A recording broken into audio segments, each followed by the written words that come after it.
SC sub plan నిధులు 100% ఖర్చు చేయాలని రాష్ట్ర సాంఘిక సంక్షేమ శాఖ మంత్రి డాక్టర్ డోలా శ్రీ బాల వీరాంజనేయ స్వామి అధికారులను ఆదేశించారు. ఎస్సీలు సమాజంలో అన్ని విధాల అభివృద్ధి చెందాలన్నదే సీఎం చంద్రబాబు నాయుడు సంకల్పమని, ఎస్సీల అభివృద్ధి కోసం అధికారులంతా చిత్తశుద్ధితో పనిచేయాలని అన్నారు. అమరావతిలోని రాష్ట్ర సచివాలయంలో మంత్రి డిఎస్బివి స్వామి అధ్యక్షతన నోడల్ ఏజెన్సీ సమావేశాన్ని నిర్వహించారు. ఈ సమావేశంలో ఎస్సీ సప్లాన్ నిధుల వినియోగంపై చర్చించారు. ఇప్పటి వరకు ఎస్సీ ప్లాన్ నిధులు ఎంత మేర ఖర్చు చేశారో డిపార్ట్మెంట్ల వారీగా మంత్రి అడిగి తెలుసుకున్నారు. అనంతరం మంత్రి డోలా శ్రీ బాల వీరాంజనేయ స్వామి మాట్లాడుతూ, ఈ ఏడాది ఎస్సీ సప్లాన్ కింద 20,643 కోట్లు కేటాయించామని, ఆ నిధుల్ని జనవరిలోపు 100% ఖర్చు చేయాల్సిందేనని అన్నారు. శాఖల వారీగా యాక్షన్ ప్లాన్ రూపొందించుకొని నిధులను వినియోగించుకోవాలన్నారు. ఎస్సీ సప్లాన్ నిధులను దుర్వినియోగం చేస్తే సహించేది లేదని, సప్లాన్ నిధులు ప్రతి ఒక్క రూపాయి ఎస్సీలకే వినియోగించాలన్నారు. కేంద్ర ప్రభుత్వ పథకాలు నిధుల్ని సమర్థవంతంగా వినియోగించుకోవాలన్నారు. ఎస్సీలు సమాజంలో అన్ని విధాల అభివృద్ధి చెందాలన్నదే సీఎం చంద్రబాబు నాయుడు సంకల్పమని, ఎస్సీల అభివృద్ధి కోసం అధికారులంతా చిత్తశుద్ధితో పనిచేయాలని అన్నారు. కేంద్ర రాష్ట్ర ప్రభుత్వాల సమన్వయంతో గన్నవరం విమానాశ్రయానికి మరిన్ని విమాన సర్వీసులు తీసుకురావడమే లక్ష్యమని ఎంపీలు కేశినేని శివనాథ్, వల్లభనేని బాలశౌరి తెలిపారు. విమాన సర్వీసు ప్రారంభమైతే విదేశాలకు వెళ్లే ప్రయాణికులకు ఎంతో ఉపయోగకరంగా ఉంటుందని అభిప్రాయపడ్డారు. కృష్ణా జిల్లా గన్నవరం అంతర్జాతీయ విమానాశ్రయంలో ఎయిర్పోర్ట్ అడ్వైజరీ కమిటీ సమావేశం జరిగింది. Committee chairman Machilipatnam MP Vallabhaneni Balashowry, co chairman Vijayawada MP Kesineni Sivanath, vice chairman ప్రభుత్వ గన్నవరం ఎమ్మెల్యే యార్లగడ్డ వెంకట్రావు, విమానాశ్రయ director Lakshmikant Reddy, airports authority of India అధికారులు, ఆర్డీఓ సుబ్రహ్మణ్యం విమానాశ్రయ అభివృద్ధికి సంబంధించిన పలు అంశాలపై సమీక్ష నిర్వహించారు. ఈ సందర్భంగా ఎంపీ వల్లభనేని బాలశౌరి మాట్లాడుతూ, నవంబర్ నాటికి కొత్త ఇంటిగ్రేటెడ్ టెర్మినల్ భవనం ప్రయాణికులకు అందుబాటులోకి వస్తుందని ఆశాభావం వ్యక్తం చేశారు. షార్జా, సింగపూర్, శ్రీలంకకు అంతర్జాతీయ విమాన సర్వీసులు, అలాగే దుబాయ్కు ఎమిరేట్స్ విమాన సర్వీసులు తీసుకురావడానికి ప్రయత్నాలు జరుగుతున్నాయని తెలిపారు. దేశీయంగా వారణాసి, కోల్కతా, కొచ్చి నగరాలకు కొత్త విమాన సర్వీసులు ప్రారంభించేందుకు చర్యలు తీసుకుంటున్నామని చెప్పారు. విజయవాడ బైపాస్ నుంచి విమానాశ్రయానికి నేరుగా 6 లేన్ల జాతీయ రహదారి నిర్మాణంపై కేంద్ర మంత్రి నితిన్ గడ్కరీతో చర్చించనున్నట్లు వెల్లడించారు. విజయవాడ ఎంపీ కేశినేని శివనాథ్ మాట్లాడుతూ, కేంద్ర రాష్ట్ర ప్రభుత్వాల సమన్వయంతో గన్నవరం విమానాశ్రయానికి మరిన్ని విమాన సర్వీసులు తీసుకురావడమే లక్ష్యమని అన్నారు. ఇంటిగ్రేటెడ్ టెర్మినల్ త్వరలోనే పూర్తయి ప్రజలకు అందుబాటులోకి వస్తుందని వివరించారు. శబరిమల యాత్రికుల సౌకర్యార్థం కొచ్చి విమాన సర్వీసులు ప్రారంభించాలని కోరుకున్నట్లు చెప్పారు. అలాగే దుబాయ్ విమాన సర్వీసు ప్రారంభమైతే విదేశాలకు వెళ్లే ప్రయాణికులకు ఎంతో ఉపయోగకరంగా ఉంటుందని అభిప్రాయపడ్డారు. అక్టోబర్ 15 కల్లా దసరా సమయానికి విజయవాడ ఎయిర్పోర్ట్ పూర్తి చేయమని వాళ్ళని కోరడం జరిగింది. తప్పకుండా వాళ్ళు కూడా సహకరిస్తూ ఉన్నారు. అతి త్వరలో కొత్త ఎయిర్పోర్ట్ టెర్మినల్కి మనకు వెళ్ళే సమయం లోపలికి మెయిన్గా డొమెస్టిక్ కనెక్టివిటీ ఇక్కడ నుంచి కొచ్చిన్, ఎందుకంటే శబరిమల యాత్ర కూడా స్టార్ట్ అవబోతుంది. ఎంతోమంది భక్తులు ఆంధ్రప్రదేశ్ నుంచి శబరిమలకి వెళ్తారు. వాళ్ళ భక్తులందరూ ఉండే విధంగా ఎయిర్పోర్ట్ అథారిటీ కొచ్చిన్కి ఫ్లైట్ ఉండే విధంగా, అన్నిటికన్నా ముఖ్యంగా విజయవాడ నుంచి సూరత్, అహ్మదాబాద్కి బాంబే కనెక్టివిటీగా ఫ్లైట్ ఉండే విధంగా ఏర్పాటు చేయమని కోరటం జరిగింది. రేపు ఆగస్టు 13 నుంచి వారణాసి, కల్కటాకి ఫ్లైట్ స్టార్ట్ అవుతుంది ఇండిగో వారి ద్వారా. అట్లాగే మిగతా డొమెస్టిక్ డెస్టినేషన్లతో పాటు ఒక దుబాయ్ కనెక్షన్ కనుక రాగలిగితే బాగుంటుందని మా అందరి ఆశయం. అన్నిటికన్నా ముఖ్యంగా బాంబే అండ్ ఢిల్లీ ఫ్లైట్లు ఇంటర్నేషనల్ కనెక్టివిటీకి అరైవల్, డిపార్చర్, ప్యాసింజర్కి సర్వే ఉండే విధంగా సమయాలు కరెక్ట్ చేయమని అడుగుతూ జరిగింది. అన్నింటినీ కూడా కేంద్ర మంత్రి రామ్మోహన్ నాయుడు గారి దృష్టికి కూడా తీసుకువెళ్ళి ఈ సమస్యలన్నీ పరిష్కరించే విధంగా కృషి చేస్తామని తెలియజేసుకుంటున్నాం. అందరికీ ధన్యవాదాలు. Thank you. కొత్త టెర్మినల్ బిల్డింగ్ చాలా రోజుల నుంచి లేట్ అయింది. ఇప్పుడు కేంద్ర ప్రభుత్వం కూడా కాంట్రాక్టర్ని మార్చి కొత్త కాంట్రాక్టర్కి ఇచ్చారు. మోస్ట్లీ రానున్నటువంటి అక్టోబర్ దసరా లేదా మ్యాక్సిమం నవంబర్ లోపల దాన్ని కంప్లీట్ చేసి ఆ బిల్డింగ్ని జాతికి అంకితం చేస్తాం. రెండో విషయం, ఇక్కడి నుంచి ఇంటర్నేషనల్ ఎయిర్ ఫ్లైట్స్ గురించి ఇప్పటికి మనకి ఆల్రెడీ షార్జాకు ఒక ఫ్లైట్ ఉంది, అలాగే సింగపూర్కి ఉంది. అలాగే ఇక్కడి నుంచి శ్రీలంకకి ఒక ఫ్లైట్ కూడా కావాలని చెప్పేసి ఒక ప్రపోజల్ పెట్టాం. అదే రకంగా ఇక్కడి నుంచి యూరోప్ వెళ్ళేటువంటి వాళ్ళు కానీ, అలాగే అమెరికా వెళ్ళేటువంటి వాళ్ళు కానీ, యుఎస్ వెళ్ళేటువంటి వాళ్ళు కానీ, ఆఫ్రికా వెళ్ళేటువంటి వాళ్ళు కానీ దుబాయ్కి ఒక ఎమిరేట్స్ ఫ్లైట్స్ విజయవాడ నుంచి దుబాయ్కి ఒక ఎమిరేట్స్ ఫ్లైట్స్ కానీ వేస్తే ప్రపంచం మొత్తానికి కూడా వరల్డ్ మొత్తానికి కూడా కనెక్టివిటీ వస్తుంది. సో దాన్ని ఆల్రెడీ రామ్మోహన్ నాయుడు గారితో మేము మాట్లాడాం, ముఖ్యమంత్రి గారితో, అలాగే సంబంధించినటువంటి అధికారులతో కూడా మాట్లాడి ఆ ప్రపోజల్ కూడా త్వరగా వస్తే దాన్ని కూడా ఈజీగా వరల్డ్ మొత్తం కనెక్టివిటీ రావడానికి ఆస్కారం ఉంటుంది. డొమెస్టిక్ ఎయిర్లైన్ ఫ్లైట్స్ వచ్చేసేటప్పటికల్లా ఇప్పుడు వారణాసి, కలకత్తా, కొచ్చిన్, గోవా, అలాగే ముంబైకి ఉన్నటువంటి 2 ఫ్లైట్లు సాయంత్రం ఫ్లైట్లు, ఒకటి మార్నింగ్ ఒకటి ఈవినింగ్ పెట్టమని చెప్పి అది కూడా డిస్కస్ చేయడం జరిగింది. 2024 ఎన్నికల్లో ప్రజలకు ఇచ్చిన ప్రతి హామీని ఒక్కొక్కటిగా అమలు చేస్తూ ప్రభుత్వం ముందుకు సాగుతుందని, ప్రజలకు ఎల్లప్పుడూ అందుబాటులో ఉండడం, సమస్యలను వెంటనే పరిష్కరించడం తెలుగుదేశం పార్టీ ప్రత్యేకతని ఎమ్మెల్యే ఉమా తెలిపారు. ప్రజలకు చేరువయ్యేందుకు నేడు 30వ డివిజన్ దేవీనగర్ ఫస్ట్ లైన్ నందు నూతన డివిజన్ తెలుగుదేశం పార్టీ కార్యాలయ ప్రారంభోత్సవం చేయడం జరిగిందన్నారు. డివిజన్ పార్టీ కార్యాలయాలు ప్రజలకు ఎల్లప్పుడూ అందుబాటులో ఉండి ప్రజల సమస్యల పరిష్కారానికి కేంద్రాలుగా పనిచేస్తాయని బోండా ఉమామహేశ్వరరావు తెలిపారు. 30వ డివిజన్ దేవీనగర్ ఫస్ట్ లైన్ నందు నూతన డివిజన్ తెలుగుదేశం పార్టీ కార్యాలయ ప్రారంభోత్సవ కార్యక్రమంలో ప్రభుత్వ విప్ సెంట్రల్ నియోజకవర్గ శాసనసభ్యులు బోండా ఉమామహేశ్వరరావు డివిజన్ కార్యాలయాన్ని ప్రారంభించారు. ప్రజలకు ఇచ్చిన ప్రతి హామీని అమలు చేస్తూ పారదర్శకంగా జవాబుదారీతనంతో పాలన అందిస్తోందని ప్రభుత్వ విజయవాడ సెంట్రల్ నియోజకవర్గ ఎమ్మెల్యే బోండా ఉమామహేశ్వరరావు పేర్కొన్నారు.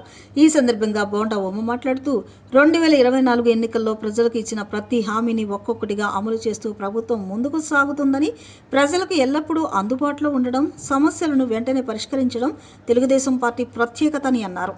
పార్టీ పదవులు అలంకరణప్రాయంగా కాకుండా ప్రతి పదవి ప్రజా సేవకు బాధ్యతని కార్పొరేట్, ఎమ్మెల్యే, ఎంపీ, మంత్రి, ముఖ్యమంత్రి వరకు ప్రతి ఒక్కరూ ప్రజలకు జవాబుదారీతనంతో పనిచేస్తున్నారని, సెంట్రల్ నియోజకవర్గంలో ప్రతి డివిజన్లో పార్టీ కార్యాలయాలను ఏర్పాటు చేసి ప్రజలకు మరింత చేరువవుతున్నామని, డివిజన్ స్థాయిలో వచ్చే ప్రతి ఫిర్యాదును ఎమ్మెల్యే కార్యాలయానికి, అవసరమైతే ఎంపీ కార్యాలయానికి పంపించి పరిష్కారం అయ్యే వరకు నిరంతరం పర్యవేక్షిస్తున్నట్లు చెప్పారు.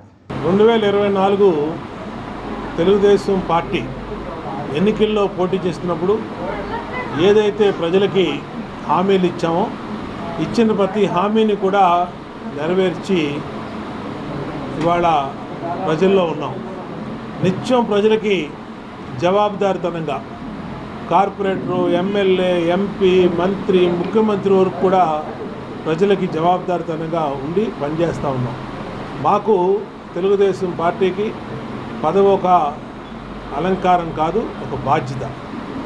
ఈ పదవి ప్రజలకి నిత్యం కూడా అందుబాటులో ఉండటం అనేది ప్రతి స్థాయిలో కూడా జరుగుద్ది.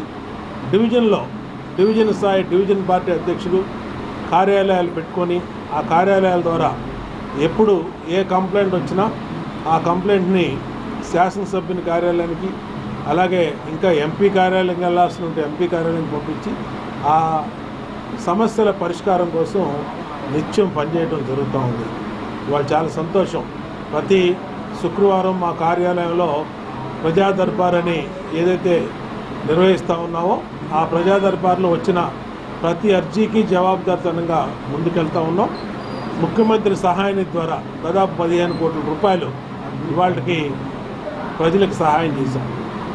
అలాగే పెన్షన్లు 3,000 4,000 చేసాం. పొద్దున్నే 6 గంటలకల్లా ఉదయం ఇంటికి తీసుకెళ్ళిస్తున్నాం. వికలాంగులకి, దివ్యాంగులకి 6,000 రూపాయలు చేసాం, 3,000ది. అట్లాగే బెడ్ రీడన్ వాళ్ళకి 10,000, తలసేమియా వాళ్ళకి 15,000. ఈ విధంగా పెన్షన్దారులందరికీ కూడా పెన్షన్లు పెంచాం. అట్లాగే తల్లికి వందనం, ఎంతమంది పిల్లలు ఉంటే అంతమంది బిడ్డలకి డబ్బులు ఇస్తూ ఉన్నాం. అన్నా క్యాంటీన్లు ఓపెన్ చేసాం. మహిళలకి 3 గ్యాస్ బండ్లు ఇస్తూ ఉన్నాం. మహిళలందరికీ కూడా ఉచితంగా బస్సు ప్రయాణం పెట్టాం. ఇలా ప్రతి హామీని నెరవేర్చి ఇవాళ ముందుకెళ్తా ఉన్నాం. రాబోయే ఇవాళ కార్పొరేషన్ ఎన్నికలు పూర్తి అయిపోయినాయి. విజయవాడ కార్పొరేషన్ పరిధి పూర్తి అయిపోయింది. రాబోయే కొద్ది రోజుల్లోనే స్థానిక సంస్థల ఎన్నికలు జరగబోతూ ఉన్నాయి. ఖచ్చితంగా రేపు 15వ తారీఖు నుంచి నియోజకవర్గంలో ఇప్పటి వరకు 62% ఓటర్ డిజిటలైజేషన్ ప్రక్రియ పూర్తయిందని ఎమ్మెల్యే గద్దె రామ్మోహన్ పేర్కొన్నారు. రాజకీయ పార్టీల బూత్ లెవెల్ ఏజెంట్లు, ప్రభుత్వ బూత్ లెవెల్ అధికారుల సమన్వయంతో పనిచేసి పారదర్శకమైన ఓటర్ల జాబితాను రూపొందించాలని కోరారు. తూర్పు నియోజకవర్గ పరిధిలో 9వ డివిజన్ పడమట్లంక సవానీకేత్ రోడ్డు ప్రాంతంలో ఎమ్మెల్యే గద్దె రామ్మోహన్ రావు పర్యటించారు. ఈ సందర్భంగా స్థానిక ప్రజా సమస్యలను తెలుసుకుంటూ ఓటర్ల జాబితా ప్రత్యేక సమగ్ర సవరణ కార్యక్రమాన్ని ఆయన పరిశీలించారు. అనంతరం ఎమ్మెల్యే మాట్లాడుతూ నియోజకవర్గంలో ఇప్పటివరకు 62% డిజిటలైజేషన్ పూర్తయిందని తెలిపారు. తన సుదీర్ఘ రాజకీయ అనుభవంలో గత 4 ఎన్నికలుగా ఇప్పుడు ఇక్కడ పోలింగ్ శాతం స్థిరంగా దాదాపు 1,86,000 ఓట్లుగా నమోదవుతోందని, వలసలు మరియు మరణాల వల్ల ఓట్ల సంఖ్య మారుతుంటుందని వివరించారు. విజయవాడలో ఫ్లోటింగ్ పాపులేషన్ ఎక్కువని, ఈ సవరణ ప్రక్రియ ద్వారా దాదాపు 75% ఓట్ల నిర్ధారణ అయితే అది ఖచ్చితమైన జాబితా అవుతుందని పేర్కొన్నారు. రాజకీయ పార్టీల బూత్ లెవెల్ ఏజెంట్లు, ప్రభుత్వ బూత్ లెవెల్ అధికారుల సమన్వయంతో పనిచేసి పారదర్శకమైన ఓటర్ల జాబితాను రూపొందించాలని కోరారు. మాజీ కార్పొరేటర్ చెన్నుపాటి గాంధీ మాట్లాడుతూ కేంద్ర రాష్ట్ర ప్రభుత్వాల ఆదేశాల మేరకు ఎమ్మెల్యే గద్దె రామ్మోహన్ నాయకత్వంలో డిజిటల్ కమిటీలు, బూత్ ఏజెంట్లు అంతా కట్టుబడి పనిచేస్తున్నారని తెలిపారు. నియోజకవర్గం వదిలి ఇతర ప్రాంతాలకు వెళ్లిన వారి వివరాలను సేకరించి ఓటర్ల జాబితాలను క్రమబద్ధీకరిస్తున్నట్లు చెప్పారు. రానున్న రోజుల్లో కూడా విజయవాడ తూర్పు నియోజకవర్గాన్ని తెలుగుదేశం కూటమి కంచుకోటగా నిలబెట్టేందుకు ఓట్లు గల్లంత కాకుండా జాగ్రత్తలు తీసుకుంటూ పార్టీ శ్రేణులన్నీ కలిసికట్టుగా శ్రమిస్తున్నాయని ఆయన స్పష్టం చేశారు. సర్ కార్యక్రమం ద్వారా ఈ రోజుకి 62% డిజిటలైజేషన్ అయింది. అంటే 62% ఓట్లు కన్ఫర్మ్ అయినాయి. ఇంకా కూడా మనకి ఈ తూర్పు నియోజకవర్గంలో నేను అనేక పర్యాయాలు పోటీ చేయడం జరిగింది. ఇప్పుడు కూడా 2,98,000, 2,65,000 మధ్యలో ఓట్లు ప్రతి ఎలక్షన్కి ఉంటాయి. అక్కడ ఆ నెంబర్ ఎంత ఉన్నా ఇక్కడ మాకు పోల్ అయ్యే శాతం మాత్రం ఇప్పుడు కూడా పోలింగు 1,86,000 ఓట్లు పోల్ అవుతా ఉన్నాయి. అంటే దాంట్లో డెత్లు ఉండనివ్వండి, కొందరు వలసలు వెళ్ళిపోనివ్వండి, ఐడెంటిఫై కానివ్వండి, ఏదన్నా కానీ. ఇప్పుడు ఆ రకంగా చూస్తే మాకు ఇప్పుడు అది ఒక ఎలక్షన్ కాదు, 4 ఎలక్షన్లోనూ కూడా ఖచ్చితంగా 1,86,000 చిల్లర ఓట్లే పోలయ్యాయి. ఒక 100 మారిని తప్ప ఒకసారి 1,86,500 ఉండొచ్చు, ఒకసారి 1,86,800 ఉండొచ్చు, లేదా 1,86,200 ఉండొచ్చు. 1,86,000 మాత్రం కామన్. సో అది ఒక ఎలక్షన్ 4 ఎలక్షన్ కూడా అటాక్ జరగటం వల్ల ఇప్పుడు ఈ లిస్టు ద్వారా పర్ఫెక్ట్గా అసలు ఎంతమంది ఓటర్లు ఇక్కడ ఉన్నారో, ఎంతమంది ఇక్కడి నుంచి వెళ్ళిపోయారని కూడా తెలిసే అవకాశం ఉంది. కనీసం నా లెక్కలో నాకు ఇక్కడ కంటెస్ట్ చేసిన నా అనుభవం ప్రకారం 75% అటు ఇటుగా +1% వస్తే అది పర్ఫెక్ట్ లిస్ట్ అని నేను అనుకుంటున్నాను. ఎందుకంటే విజయవాడ ఫ్లోటింగ్ పాపులేషన్ ఎక్కువ, ఉద్యోగస్తులు ఇక్కడ ఉండి ఇంకో ప్రాంతానికి వెళ్ళిపోయిన వాళ్ళు కూడా ఉండొచ్చు. వర్కింగ్ సెక్షన్లో కూడా చాలామంది ఇక్కడికి వచ్చి వర్కింగ్ సెక్షన్ ఏదైనా పనులు చేసుకుంటూ ఇంకో ప్రాంతానికి తరలి ఉండొచ్చు. ఏదైనా కూడా అందరూ శ్రద్ధగా దీన్ని ఒక పర్ఫెక్ట్ అయిన ఓటర్ లిస్ట్ తయారు చేయడానికి ప్రయత్నం చేస్తున్నాం. దాంట్లో ఎక్కడైనా సరే ప్రజల్లో కూడా మనం వీలైనంత వరకు ఇంటింటికి వెళ్ళి చెబుతూ ఉన్నారు. ఇక్కడ లేని వాళ్ళు, ఎక్కడో ఉన్నవాళ్ళు ఎప్పుడైనా ఇక్కడ ఓటు ఉందని తెలిస్తే వాళ్ళు ఇమ్మీడియట్గా వచ్చి ఇక్కడ ఉంచుకుంటారా, లేకపోతే వెళ్తారా, ఏదోటి సమాధానం కూడా చెప్తే ఇంకా బెటర్గా అవుద్ది. ఏదేమైనా ఇక్కడ అందరం బిఎల్ఏలు, తెలుగుదేశం పార్టీ బిఎల్ఏలు కానీ, ఇతర పార్టీ బిఎల్ఏలు కానీ, అదేవిధంగా బిఎల్ఓని కోఆర్డినేట్ చేసుకుంటూ ఈ ఓటర్ లిస్ట్ కోసం ప్రయత్నం చేస్తామని, ఖచ్చితంగా మంచి లిస్టు బయటకు వస్తుంది అనేది నా యొక్క అభిప్రాయం. మరి ఇక్కడ ఏదైతే సెంట్రల్ గవర్నమెంట్, రాష్ట్ర ప్రభుత్వం అమలు చేస్తున్నటువంటి ఎస్ఆర్ స్కీమ్లో దానిలో భాగంగానే ఈ రోజున మా ఎమ్మెల్యే గారు మరి తూర్పు నియోజకవర్గంలో అనేక డివిజన్లు తిరిగి ఇక్కడికి ఈ డివిజన్కి కూడా రావడం జరిగింది. మరి ఏదైతే ప్రభుత్వం ఇచ్చిందో అప్పటి నుంచి కూడా ఇక్కడ ఈ 9వ డివిజన్ పడమట్లంక ప్రాంతమే కాదు, కొంత బయట ఓటింగ్ కూడా కలుస్తుంది. 8 ఇదంతా మరి ఆయన నాయకత్వంలో అందరం కూడా మేము ఈ యొక్క సర్కార్యక్రమంలో పాల్గొని ఏదైతే డివిజన్ అధ్యక్షులు కానీ, సెక్రటరీ కానీ, డివిజన్ కమిటీ అందరం కూడా కలిసికట్టుగా ఈ పని చేస్తున్నాం.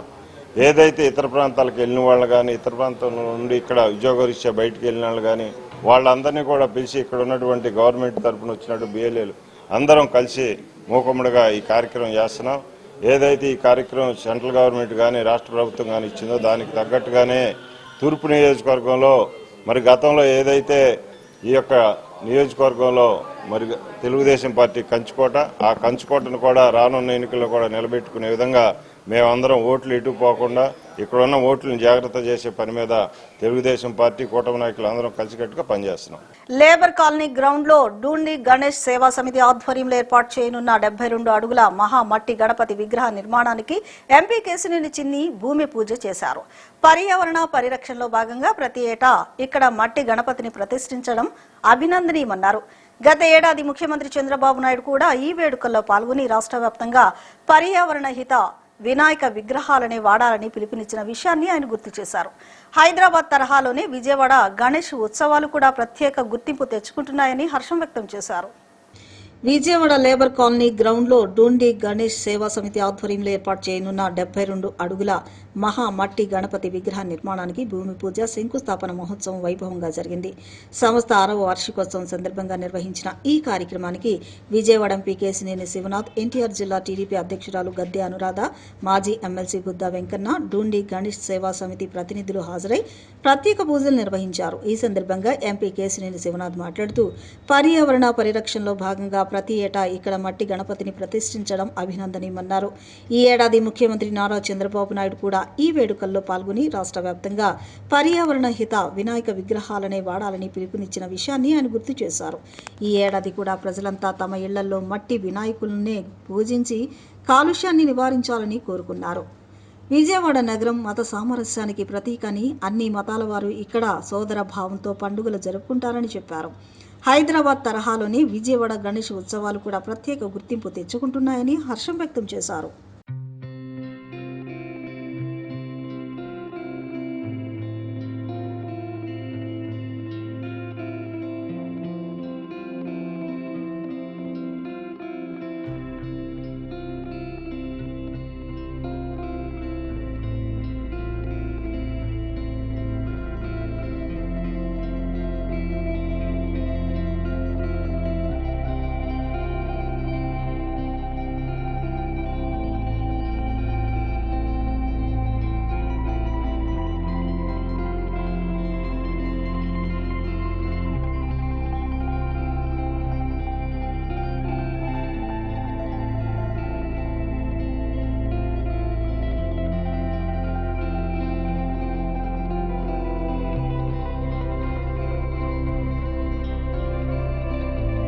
గణేష్ని పూజించుకుని రేపు రాబోయే వినాయక చవితి సందర్భంగా ఎకో ఫ్రెండ్లీ గణేష్ని స్థాపించుకుంటాం.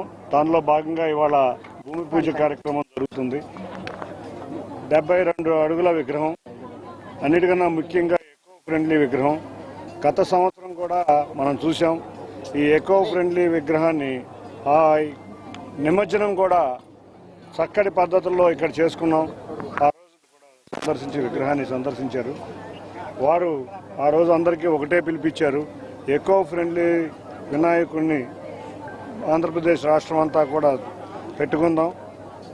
తప్పకుండా అందరం కూడా ఈ సంవత్సరం కూడా యథావిధిగా మన ఇళ్లల్లో పూజించే గణేశునితో సహా అందరినీ ఎకో ఫ్రెండ్లీ వినాయకుడిని తీసుకొస్తే పొల్యూషన్ కూడా ఇబ్బంది లేకుండా ఉండే విధంగా ఉంటుంది. ముఖ్యంగా విజయవాడ నగరం, ఈ విజయవాడ నగరంలో మనం చూస్తే అన్ని మతాల వాళ్ళు కూడా అన్ని పండుగలు క్రమం తప్పకుండా చేసుకుంటాం. వినాయక చవితి కానీ, దసరా కానీ, రంజాన్ కానీ, క్రిస్మస్ కానీ అందరం కూడా ఈ విజయవాడ నగరానికి ఉన్న విశిష్టత ఏంటంటే మత సామరస్యాన్ని కాపాడుకుంటూ సోదర సోదరీ మనుల్లాగా అన్ని పండుగలు జరుపుకుంటాం. నాదిని పూజించే మనం ఏ కార్యక్రమం అయినా మొదలు పెడతాం. అటువంటిది ఈ రోజున మరి ఈ మొట్టమొదటి పండుగైన గణపతి దేవుణ్ణి 72 అడుగుల విగ్రహాన్ని డూండి గణేష్ సేవా సమితి ప్రతి సంవత్సరం జరిపినట్లుగానే మరి ఇక్కడ అతిపెద్ద విగ్రహాన్ని ఏర్పాటు చేయటం. మనం హైదరాబాద్లో గతంలో ఖైరతాబాద్ గణేశుడిని చూసేవాళ్ళం. మరి ఇవాళ మన విజయవాడకి ఈ ఆంధ్ర రాష్ట్రం విడిపోయిన తర్వాత మనం దేనిలో కూడా చిన్న కాదన్నట్లుగా మనం కూడా ఒక పెద్ద విగ్రహాన్ని ఈ రోజున మనం డూండి రాకేష్ గారు ప్రతి సంవత్సరం కూడా ఏర్పాటు చేస్తున్నారు. ఈ డూండి సేవా సమితి ఏర్పడి 6వ సంవత్సరం ఇవాళ వినాయక విగ్రహం మళ్ళీ ఇక్కడ పెట్టారు. ఎక్కడైతే పెట్టారో అక్కడే నిమజ్జనం చేయడం అనేది ఒక గొప్ప ఒక సంస్కృతిని తీసుకొచ్చినటువంటి ఇది. మరి ముఖ్యంగా దీన్ని ఆర్గనైజేషన్ ఏదైతే ఫస్ట్ సంవత్సరం నుంచి కూడా ఆర్గనైజేషన్ చేసినటువంటి డూండి రాకేష్, వాడు మా శిష్యుడైన అప్పటి వరకు వాళ్ళ ఇంటి పేరు ఏంటో నాకు తెలియదు. ఆ ఇంటి పేరు డూండి అనేది నామకరణం చేసుకొని డూండి రాకేష్గా ఇది చేసుకొని ఇవాళ మళ్ళీ 72 అడుగుల ఎత్తు విగ్రహాన్ని ఇక్కడ ఏర్పాటు చేసుకున్నందుకు డూండి సేవా సమితి వారికి ప్రత్యేకమైనటువంటి అభినందనలు తెలపడమే కాకుండా డూండి రాకేష్ను కూడా మనస్ఫూర్తిగా, ఎందుకంటే వీళ్ళందరినీ కలిపి ఆర్గనైజ్ చేయాలి కాబట్టి చేసినందుకు వాడికి ప్రత్యేక అభినందనలు తెలుపుతారు. పవన్ కళ్యాణ్ గారు సనాతన ధర్మం ప్రకారం కానీ బీజేపీ ప్రకారం కానీ రాష్ట్ర ప్రజలు సుభిక్షంగా ఉండాలనే ఉద్దేశంతో పనిచేస్తూ ఉన్నాం. అటువంటిది ఈరోజు అందరూ కూడా పెద్ద వినాయకుడు అంటే పండగ అంటే హైదరాబాద్లోని మన ఖైరతాబాద్ గన్నాయంతో పూజించేవాళ్ళు. కానీ ఇక్కడ కూడా మన రాష్ట్రంలో ఇంతమంది ఉన్న చోట మన అందరం కూడా ఒక భారీ వినాయకుడిని పెడదాం, అది కూడా ఎకో ఫ్రెండ్లీ మొదలు పెడదామని చెప్పి మిత్రులందరం కూడా అనుకొని ఇక్కడ ఎకో ఫ్రెండ్లీ గణనాథుని ఏర్పాటు చేసుకొని ప్రతి సంవత్సరం 72 అడుగుల భారీ గణనాథుని ఏర్పాటు చేసి కార్యక్రమాన్ని నిర్వహిస్తా ఉన్నాం. మరి మీరు చూసినట్టయితే ఈ సంవత్సరం శ్రీ పంచముఖ వరసిద్ధి గణపతి మహాగణపతి నమూనా పేరుతో ఈరోజు నమూనాను కూడా ఎంపీ గారు గద్దె అనురాధ గారు, అదేవిధంగా బీజేపీ జనసేన నాయకులు బుద్ధా వెంకన్న గారు అందరి సారథ్యంలో ఈ కార్యక్రమాన్ని ప్రారంభించడం జరిగింది. ఇవాళ నుంచి 2 నెలల పాటు దాదాపు 150 మంది కార్మికులు శ్రమించి ఈ 72 అడుగుల విగ్రహాన్ని ఇక్కడ ప్రతిష్ఠించి ఏదైతే వినాయక చవితికి నమూనాగా మిగిలిపోయే పండగని 11 రోజులు అంగవంగ వైభవంగా ఈ విజయవాడ పశ్చిమ నియోజకవర్గంలో నిర్వహిస్తాను. ఇంత కార్యక్రమానికి సహకరించిన ప్రతి ఒక్కరికి, ముఖ్యంగా ఆంధ్రప్రదేశ్ రాష్ట్ర ప్రభుత్వానికి ప్రత్యేకమైన ధన్యవాదాలు తెలియజేసుకుంటూ సెలవు తీసుకుంటున్నారు. Thank you. మీ అందరికీ తెలుసు, గత 6 సంవత్సరాలుగా మేము ఈ యొక్క డూండి గణేష్ ఉత్సవాన్ని ఇదే ప్లేస్లో నిర్విఘ్నంగా చేస్తా ఉన్నాం. ముఖ్యంగా ఏంటంటే ప్రజలకు మేము పిలిపించేది ఎకో ఫ్రెండ్లీ గణనాథుడు. ఎందుకంటే పర్యావరణం అంతా కూడా కలుషితం అయిపోయి భావితరాలకి చాలా ముప్పు వాటిల్తుందనే ఉద్దేశంతో మొట్టమొదటి నుంచి కూడా మనం మట్టి గణపతిని నిర్వహిస్తూ ఉన్నాం. ఇక్కడ మీరు మీ అందరికి గత వరదలు వచ్చిన టైంలో ఇదే గ్రౌండ్లో మనకి దాదాపు 4 అడుగులు నీళ్లు వచ్చినాయి. అప్పట్లో దానికి మేము ఫుట్ ఓవర్ బ్రిడ్జ్ చేసి అందరికీ దర్శన సౌకర్యాలు కల్పించి అయ్యని చేయడం జరిగింది. ఈ సంవత్సరం గణనాథుడు ఆ సంవత్సరం 72 అడుగులు ఎత్తున్నారు, 40 అడుగులు మాత్రం వెడల్పున్నారు. తర్వాత గత సంవత్సరం చూసినట్టయితే స్వామివారిని కూర్చున్న పొజిషన్లో మనం ఈ విగ్రహం తయారు చేయడం జరిగింది. అప్పుడు స్వామివారి వెడల్పు 60 అడుగులు, ఎత్తు 72 అడుగులు. ఈ సంవత్సరం ఏంటంటే పంచముఖ వరసిద్ధి మహాగణపతి స్వామివారిని మనం ఇప్పుడు ఏర్పాటు చేసుకుంటాం. ఎందుకంటే స్వామివారికి 5 తలకాయలు అలాగే 5 చేతులు ఇలా ఉంటాయి. దానివల్ల స్వామివారి వెడల్పు 80 అడుగులుగా ఈ సంవత్సరం ఉండబోతుంది. నాకు తెలిసి ఆంధ్ర రాష్ట్రంలో అత్యంత పెద్ద భారీ గణనాథుడు మన స్వామివారు. ఈ యొక్క ఉత్సవాల్లో ఈరోజు స్వామివారి విగ్రహ నమూనా ఆవిష్కరణ మన ఎంపీ గారి చేతుల మీదుగా అలాగే పెద్దల సమక్షంలో విగ్రహావిష్కరణ జరగడం జరిగింది. ఈ రోజు నుంచి 2 నెలల పాటు నిర్విగ్రామంగా ఇక్కడ స్వామివారి యొక్క తయారీ పనులు జరుగుతూ ఉంటాయి. తర్వాత మిగతా అప్డేట్స్ అని మళ్ళీ మనం అప్పుడప్పుడు చెప్తా ఉంటాం. ఆలయాలు మన సమాజానికి ఆధ్యాత్మిక సాంస్కృతిక కేంద్రాలని గుడివాడ ఎమ్మెల్యే వెనిగండ్ల రాము అన్నారు. భక్తుల్లో ఆధ్యాత్మిక చింతనలు మరింత పెంపొందించేలా దేవాలయాలను అభివృద్ధి చేస్తున్నామని చెప్పారు. గుడ్లవల్లేరు మండలం డోకుపర్రు గ్రామ శివారు బీఆర్ నగర్లో టీటీడీ నిధులు 10 లక్షల రూపాయలతో నిర్మించనున్న శ్రీ కోదండ రామాలయ మందిర పునర్నిర్మాణ శంకుస్థాపన మహోత్సవాలు గురువారం ఉదయం వైభవంగా జరిగాయి. ఎమ్మెల్యే వెనిగండ్ల రాము శాస్త్రోక్త పూజా కార్యక్రమాలు నిర్వహించి ఆలయ నిర్మాణానికి భూమి పూజ నిర్వహించి శంకుస్థాపన చేశారు. ముందుగా ఎమ్మెల్యే రాముకు గ్రామస్తులు ఘనంగా స్వాగతం పలికారు. ఆలయ నిర్మాణానికి టీటీడీ నుంచి 10 లక్షల రూపాయలు మంజూరయ్యేలా కృషి చేసిన ఎమ్మెల్యే రాముకు గ్రామస్తులు, భక్తులు కృతజ్ఞతలు తెలిపారు. ఈ సందర్భంగా ఎమ్మెల్యే రాము మాట్లాడుతూ ఆలయ నిర్మాణానికి టీటీడీ సహకారంతో 10 లక్షల నిధులు తీసుకురావడం జరిగిందని, శతాబ్దానికి పైగా చరిత్ర కలిగిన శ్రీ కోదండ రాముడు ఆలయ శంకుస్థాపన వేడుకల్లో పాల్గొనడం ఎంతో సంతోషంగా ఉందని హర్షం వ్యక్తం చేశారు. ప్రజలందరిపై కోదండ రాముడు ఆశీస్సులు ఉండాలని ఆయన ఆకాంక్షించారు. ఆలయాలు అనేవి కేవలం పూజలకు మాత్రమే కాకుండా అవి మన సంస్కృతికి, సంప్రదాయాలకు, సమాజ ఐక్యతకు నిలువుటద్దాలన్నారు. భక్తులందరి సహకారంతో ఈ రామాలయ నిర్మాణాన్ని త్వరగా పూర్తి చేసి విగ్రహ ప్రతిష్టాపన వేడుకలు కూడా వైభవంగా నిర్వహిస్తామన్నారు. కూటమి ప్రభుత్వం హిందూ ధర్మ పరిరక్షణకు, దేవాలయాల అభివృద్ధికి పెద్దపీట వేస్తోందని ఎమ్మెల్యే రాము ఉద్ఘాటించారు. ఇంద్రకీలాద్రి సమగ్ర అభివృద్ధికి రాష్ట్ర ప్రభుత్వం కట్టుబడి ఉందని రాష్ట్ర దేవాదాయ శాఖ కమిషనర్ కె రామచంద్రమోహన్ తెలిపారు. సామాన్య భక్తులకు మెరుగైన సౌకర్యాలు కల్పించడమే లక్ష్యమన్నారు.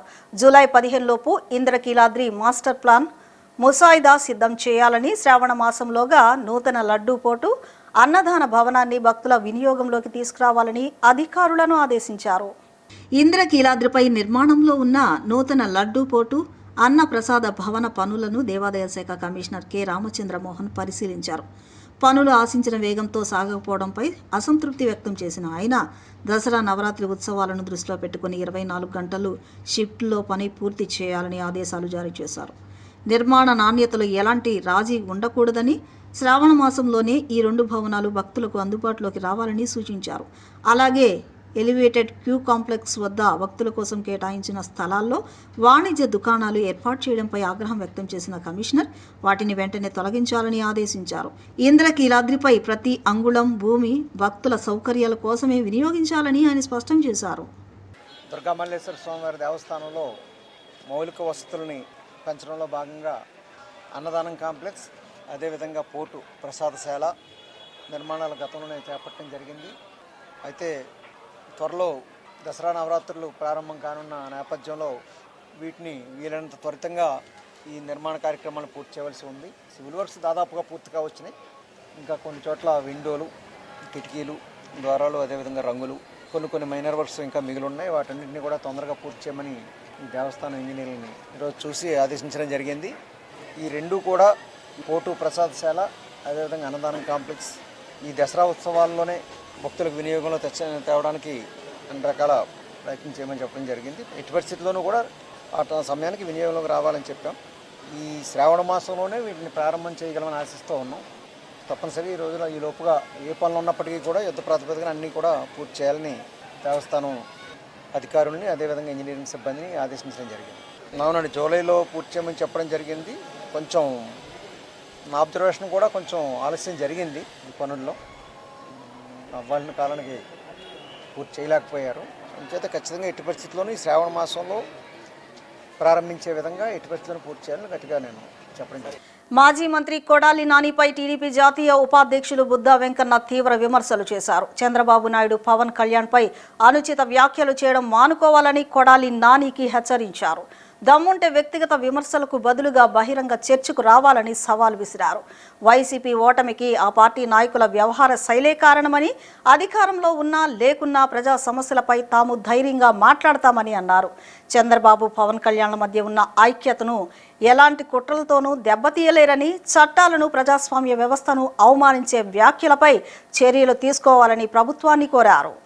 కొడాలి లాగానే ఎందుకంటున్నానంటే 2004లో పాముకు పాలు పోసినట్టు చంద్రబాబు నాయుడు గారు అతనికి టికెట్ ఇచ్చి 2009లో టికెట్ ఇస్తే పాముకు పాలు పోస్తే ఎవరైతే పాలు పోసారో వాళ్ళని కాటేసినట్టు చంద్రబాబు గారి మీద బుసలు కొట్టాడు.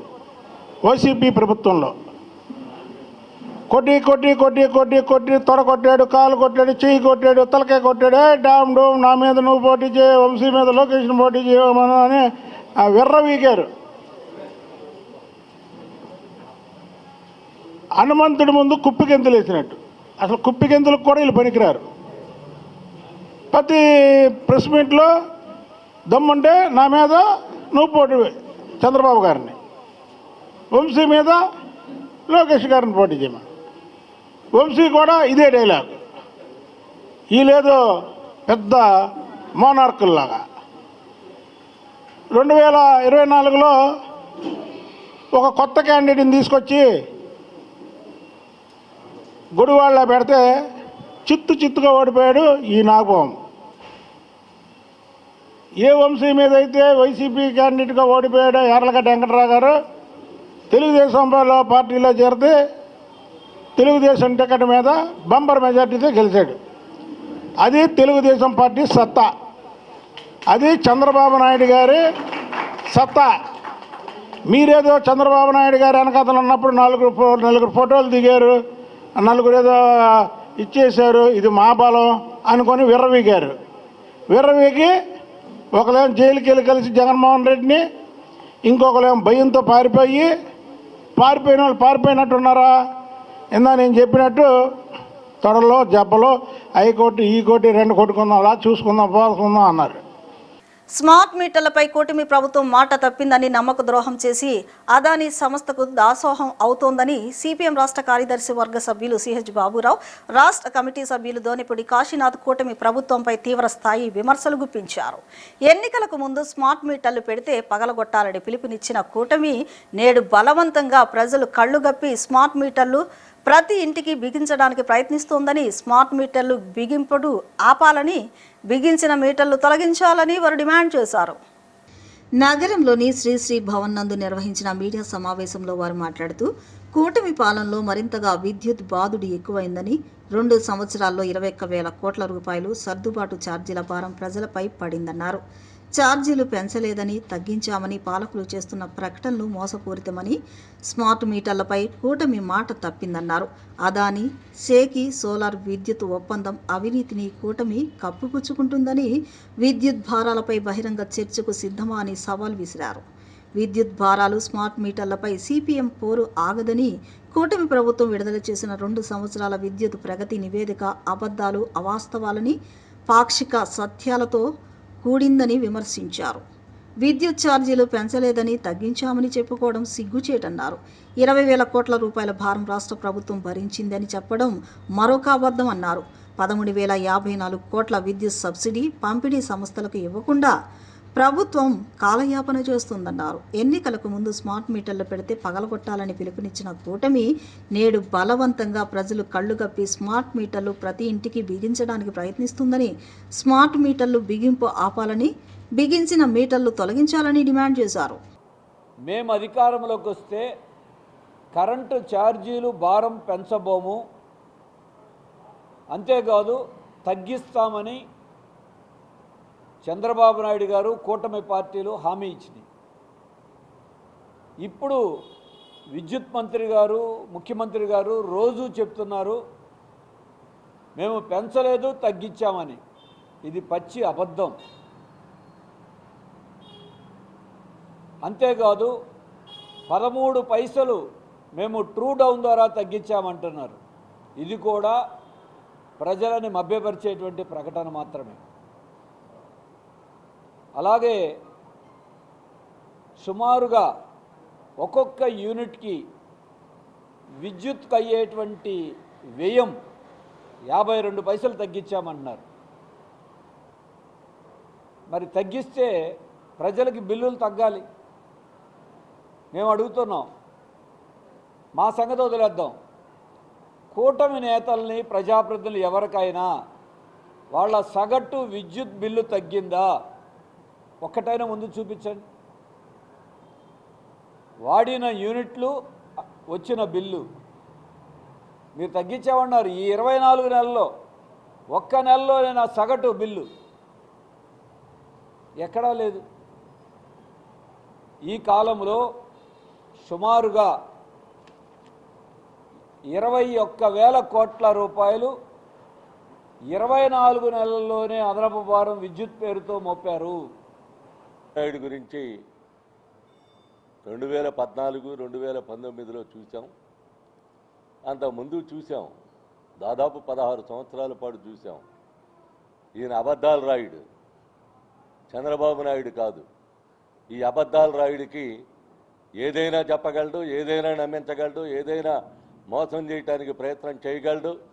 ఈ రకమైనటువంటి పద్ధతుల్లో విద్యుత్ రంగాన్ని నిర్వీర్యం చేసేటువంటి దానికి ప్రయత్నం చేసి ప్రజల మీద భారాలని మోపేటువంటి దానికి 20,000 కోట్ల రూపాయల భారం అంటే, నువ్వు 2 సంవత్సరాల్లో 32,000 కోట్లు గత ప్రభుత్వం వేస్తే, నువ్వు ఈ 2 సంవత్సరాల్లోనే 20,000 అంటే నీ 5 సంవత్సరాలు నీ పదవీ కాలం ముగిసేటప్పటికీ నువ్వు ఎన్ని వేల కోట్లు నువ్వు మోపుతావనంటే సుమారుగా 50 నుండి 60,000 కోట్ల రూపాయల ప్రజల మీద భారం వేయటానికి సిద్ధపడుతున్నావా అని చెప్పనేటువంటిది అనుమానం కలుగుతూ ఉంది. అనుమానం కాదు, బహుశా వాస్తవం కూడా అదే అయ్యి ఉండొచ్చు.